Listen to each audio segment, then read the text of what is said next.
আল্লাহ মাফ করুক। দেখেন এখানে আমি এক প্যাকেট লাচ্চা সেমাই নিয়ে নিলাম। এখন এটা পুরোটা নিয়ে নিব, সাথে একটা ডিম নিয়ে নিলাম।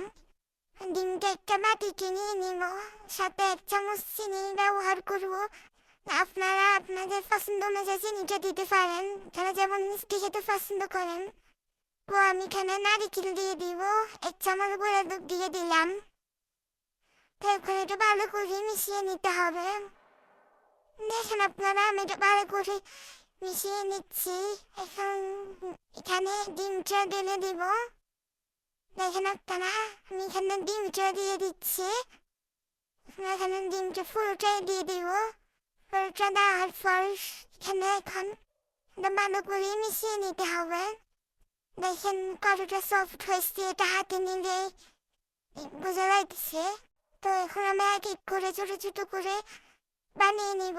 আপনারা চাইলে আপনাদের পছন্দ অনুযায়ী অন্য শেপও দিতে পারেন। তো আমি এখন ছোট ছোট করে সবগুলো একইভাবে বানিয়ে নিব। দেখেন আমি এক এক করে সবগুলো বানিয়ে নিচ্ছি। আপনারা এভাবে বানিয়ে নিতে পারেন।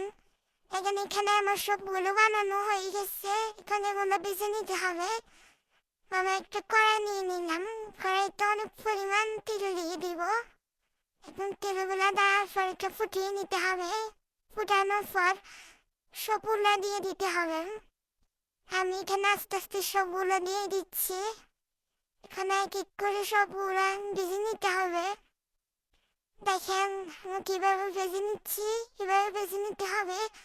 দেখেন যখন কালারটা এরকম হবে তখন এটা নিয়ে নিতে হবে। বেশিক্ষণ রাখলে এটা পরে খাওয়া যাবে না। দেখুন এভাবে নিয়ে নিতে হবে। এখানে কালারটা কত সুন্দর লাগতেছে, দেখতে বুঝে যাইতেছে কত মজা হবে। তো যারা সেমাই খেতে পছন্দ করে না, যারা তাদেরকে এভাবে বানিয়ে দিলে তারা বুঝতে পারবে না যে এটা কি দিয়ে বানানো হয়েছে। এটা পিঠের বানা, বাচ্চাদেরকে বানিয়ে দিতে পারেন। বাচ্চারা খেতে অনেক পছন্দ করবে। আশা করি ভিডিওটা ভালো লাগবে। দেখেন ভিডিওটা কতই না সফট লাগতেছে। তো ভিডিওটা ভালো লাগলে চ্যানেলটি সাবস্ক্রাইব করে পাশে থাকবেন।